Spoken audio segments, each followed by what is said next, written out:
Hello everyone. Welcome back to another episode of Thoughtful Leaders, an initiative under Thoughts on Education by collegedunya.com. Today, we have with us Dr. Mangesh Karandikar, Director at MET Institute of Mass Media. Welcome to the show, sir. We would like to begin with a brief introduction of yours. Dr. Mangesh Karandikar is Director, MET Institute of Mass Media, Bandra, Mumbai. His doctorate is in Communication and Journalism based on the study of websites of political parties in India. His core areas of study and research are digital media, visual communication, and communication theory. Dr. Karandikar is former head of Department of Communication and Journalism, University of Mumbai, and the Board of Studies of several institutes, including the University of Mumbai and MIT University. He has over 30 years of experience, with 15 years of experience in business of printing, web development, design, and corporate films, and 15 years in academics. He has developed several apps for helping students study by subjects like digital media and communication theory. Welcome to the show, sir. So the first question that I have for you is that even in your interview, even in your introduction, we saw that you have over 15 years of experience in academics. So how has been your experience in this sector so far? And how has been your experience with the institute? Fantastic experience for me in MET Institute of Mass Media. It's one of the best institutes I've ever worked for. It is like a family. It's not just an institute for me. It's like a family, and this entire place builds a family around you, and you simply cannot. There's no other way to look at it. The other thing that I've experienced is that we are very, very good in industry and academia connects. So what we have been doing here is we are reconnecting the industry with academics, because that is where the role of a director comes in. We need to always look at a fact that if you don't usually in academics, the connections with the industry are kind of lost or weakened, because you have to look at academics and you look at studies, and then what happens, because there is a lot of theory that has to be taught. So we need to reconnect, and that's what we do here in MET Institute of Mass Media. My own experience in the industry, where I've enjoyed my on my stints, wherever I've worked, I was in the business of production and website designing and digital marketing and everything. And now I've been in the field of education for the last 15-16 years. It's a fantastic ride till now, and I'm sure it will be still great as I go ahead. Do you think that the educational sector is different from the other sector in some regards? Well, of course, the sectors are different. The education sector, education sector industry, when you go, I'm talking of media industry here. Media industry works in a very different way altogether than education sector. But what is important is not whether they are different or not different. What is important is, can we make our students ready for that sector, and can we create an atmosphere which is like industry into the institute. So we try to bring the industry into the institute, so that our students are ready for the jobs or whatever profession they enter into this media sector when they go out there. So it is not whether they are different. They are different, of course. Both the sectors are different. But then how do you do that? We do that by creating an environment which is industry-like. We do that by getting in live projects. We do that by giving them real hands-on experience. That makes our students ready for the industry, and then there's not much of a difference left when they go out in the field. That is what is more important. And whether just comparing the two sectors, what we need to do is bring a kind of synergy with the academia industry connects, and also give our students an experience in-house, an experience which is just like the industry. That is what we strive to do. How do we do that? We bring in live projects, like I said before. It is not supposed to be make-believe. It is make. Right? It is not the time pass or activity that we do. The real projects are done. We call industry professionals to give projects here in MET. We don't give hypothetical projects. We got a lot of live projects, real time work that's going on. That's what makes our students very ready. Well said, sir. So, being the director at MAT Institute of Mass Media, Mhm. what do you think is your role and responsibilities towards the students? Just like I said before, it is about making our students industry ready. Look, there are curriculums, there are pedagogies, there are way we teach, we learn, students learn. All these things are there. There are syllabuses and there are curriculums.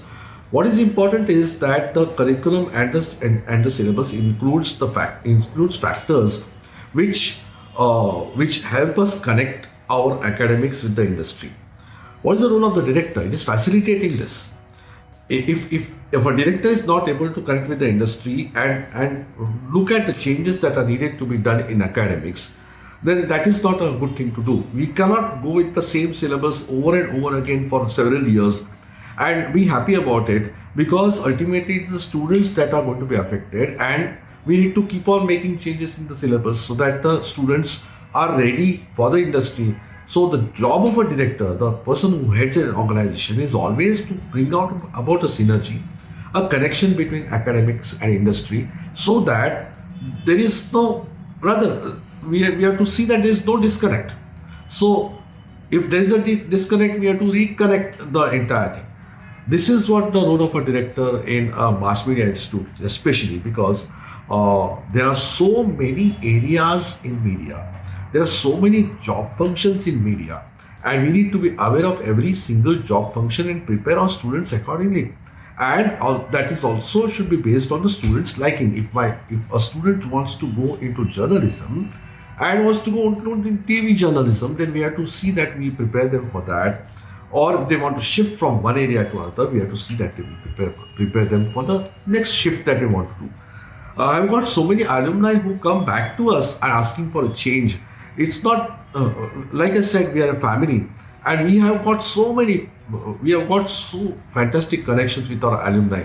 A lot of our alumni come back to us when they want any advice, or when they want to go into, or want to change in the job, or change in the kind of job they are doing there. And we do continuously help them. We are always in touch with our alumni. Yeah. Yeah. And sir, how does the pedagogy at MAT Institute of Mass Media ensure the best practice of the industry? Let me give you a couple of examples instead of directly answering this pedagogy question. So, for example, when we teach brand management to our students, usually what happens is a hypothetical brand is given to students and they are asked to build a campaign around the brand. And then the students also work very hard, and they do their PowerPoint presentations, they do the project work, and do a lot of things that they think are very good. But ultimately it's a hypothetical thing. What we do here in MAT is we call brand managers and brands into the campus, and they give the projects to our students, and they assess the projects, and this actually becomes like a real time industry experience which our students gain, because they are not spared just because they are students. They're actually criticized, critiqued, and fired sometimes. But they get the real time. So all the brand managers are very happy with the way we do this thing, and that is something that is become a very, very important part of our pedagogy. For example, when we teach web design, for example, we teach real web design. They actually, we buy a domain, we book a domain for our students, and our students upload their own website. It's real. It's not like you have a subdomain somewhere, or a Wix or a site or a Google site. No, we actually buy a domain. They create their website and they upload their website, and it's there for the world to see. That is what I mean by pedagogy. Pedagogy is not just about deciding what to teach and how to teach, and whether this is going to be 60% theory and 40% practicals. It is about actually giving them an experiential training, practical training, a real-time, hands-on, 360 degrees practical training is what is required especially in media. Right? Media doesn't work like other industries. Media works differently. And that works in our favor and students' favor also. Look, what happens is, when you have got this kind of pedagogy in place, My students are absolutely ready when they go into the industry. They don't feel left out. It's not that they do something different here and then when they go there, there's something entirely different atmosphere.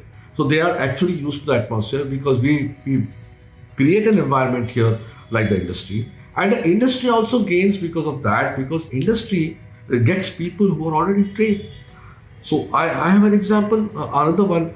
I got a call just 2 days back. I got a call from one of my students. She said she had just changed the job, and when she went for the immediately after the interview process was over and went to the team, when she said she's from MET, the team leader was extremely happy. तू MET से है तो अभी कुछ सिखाने की जरूरत नहीं, चलो काम पे रह जाओ.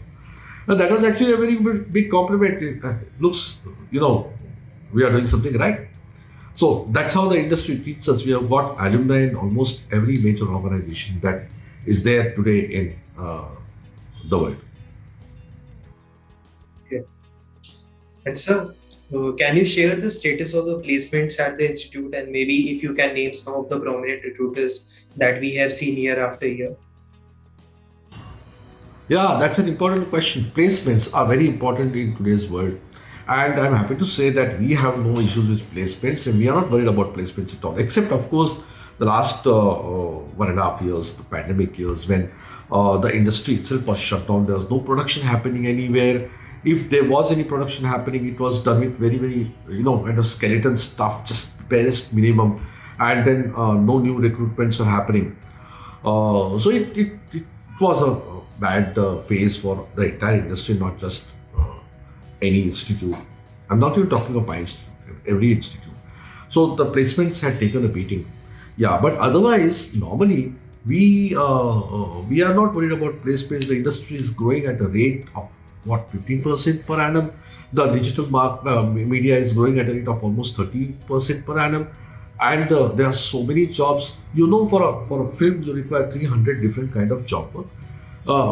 With the industry picking up the when you've got this web series thing going on, you've got so many areas where, and each one of them sprouting, a very fast growth pattern. We're not worried about placements because there's going to be a lot of scope. Yeah, last year, choda. So this year we have got good placements, and I can say that we usually have 100% placements in MET. We're not worried about placements. The kind of companies that come to MET for placements, almost all the major companies come. Sony hai, Max, we have got McCann, we have got Zoom, we have got DNA, Viacom 18, Reliance, Times Group. Most of the major organizations come to MET for placement. So we're not really worried about how to place our students. And we, like I said, we have got alumni across the entire industry. And sir, can you share some of the plans that the institute is looking forward to implement in future? We are just waiting for the lockdowns and limitations of travel and classroom presence to get over. We are very soon starting off with a sound editing and sound design course, which we have been wanting to start for the last 1.5 years. Couldn't do it because of the lockdowns. And one very interesting area which we are thinking of entering into, which is an area which is now at a nascent stage across the world, and that is VR filmmaking, VR storytelling. Now that is an interesting area which we want to enter. VR filmmaking is when the audience is immersed into the film, right? So how do I explain this? But it's a very different kind of filmmaking because it will have multiple story angles coming together. So if I am entering a room, if I enter a party, for example, and I enter one room, the story takes one angle. If I enter another room, the story takes another angle, ultimately culminating in one ending. But then you have to write multiple storylines depending on how the audience is going to move from one area of the film physically. The spatial and the temporal, both areas will have to be dealt with accordingly. And that is what makes very interesting. We are already talking to some people, and let's see how it progresses and when we can really start it. I really want that as a part of our curriculum. So during COVID-19, most of the universities across India and across the world were forced to shut down physical classes. So in such a difficult time, how did the MET Institute of Mass Media cope up? We actually did not need to cope up. You know, when you ask me a question, how did you cope up? We did not have to cope up because we have been always ready. We are a media institute, and we are a very techno-savvy media institute, and we did not have to worry about all that. We are already used to online learning and teaching. We are already used to online sessions. We have been using a lot of technology in our sessions, even otherwise, and we just had to make a switch. Yeah, there are some areas which did require some readjustments and restructuring because all lectures had to be conducted in online, and there are some areas like there are some things in media that have to be done with the physical presence. For example, camera, multicam shoot, online editing, chroma shoots. These have to be done into a classroom, into a studio setup. Those had to be kept pending for some time, but now we are opening up and we have started sessions with green screens and multicam shoots and things like that. We already begun them. So we are calling people in batches, with very very few numbers and maintaining the distances and with strict COVID norms in place. But we can't keep that pending for long. So we started calling people in small batches so that the distances are maintained. Otherwise, like I said, no coping up required. In fact, I would give all credit to my students here because they are the ones who cooperated fantastic. They coped up and they really did not mind. Everybody understood what everybody is facing here, and it is because of students that we could, be so successful in conducting. Not a single syllabus part in the syllabus is left pending. We have completed 100% of the syllabus, except those small practicals which we are now conducting. But that credit goes to my students because they are the ones who, did not crib, did not. Of course, everybody is sick of this. Nobody wants online to be always there. But the maturity shown by my students is simply amazing, and we have been successful in conducting the entire curriculum online without any issues at all because of the students. Like, it was good to hear that the classes were not hampered and the learnings of the students did not get affected. So during the pandemic, we also saw that the media consumption of the people has gone up. Even you quoted some important figures where the digital consumption has gone drastically up and is growing continuously. So in such a scenario, how do you think the pandemic has altered the course and the scope of the field? Yes, the consumption of media has changed, the patterns are changing and they keep on evolving. If you look at the census data of 2011, you will easily get to know that the 45% of Indian population is between age group of 18 and 35, and that is where the consumption is changing. The senior, those people who are beyond 40 are still watching television, but those who are below 35 and 18, and younger, of course, below 18 also, they have shifted. I have done so many small surveys. I've been asking my students in the class. I've been asking my colleagues in other institutes and colleges to help me out in this kind of research. What do they watch? What are you watching? That is where the answer comes in. Rarely television is watched as television. Maybe if they want to see something, they see it on mobile phones. But the maximum consumption is digital media, web series, and social media. That is where the consumption patterns are changing, and yes, we have to cope up with that. And we have been restructuring our syllabuses. Instead of restructuring, I would say that we have been factoring in a lot of things into the syllabus. We are extremely fast in factoring in newer things. So, for example, when TikTok was so popular, we actually had lessons in TikTok and we taught them TikTok marketing. Now that Reels are popular, in fact, just 3-4 days back, we had 2 fantastic sessions on Reels, Instagram Reels, how to make Reels, what care to take, and the economy of Reels basically.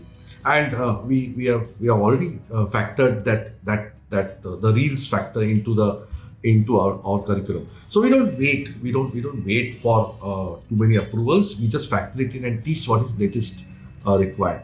So the why am I when I'm talking of that consumption is because that is what is being consumed, and my students should be ready for whatever is being consumed now.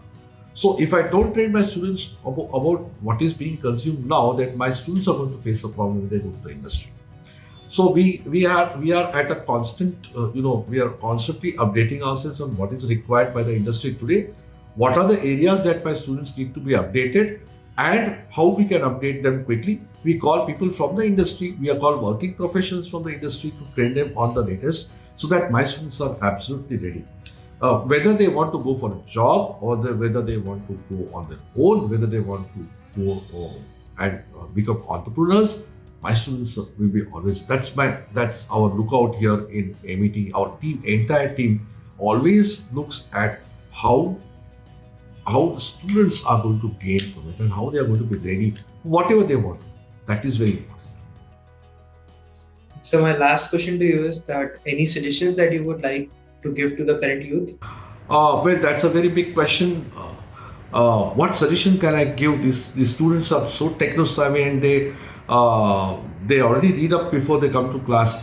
But yeah, I would like to give one suggestion, which maybe comes with experience. A lot of media students tend to fall in love with their own work. That is something that is very dangerous, because then you stop the process of development, you stop the process of improvement, right? So what is important is don't fall in love with your work. Who should fall in love with your work? Audiences should fall in love with your work, right? So it is not you who matter, it is the audiences that matter. If the audiences reject your work, it's pointless, useless, you liking your work. Look at it like this, that audience is your God, and your work is your product, and that's the offering you give to God. Make the best of what you can, but don't say yourself that my offering is good and the God must love it. Let the audience fall in love with your work, and that is going to take you ahead. Well said, sir.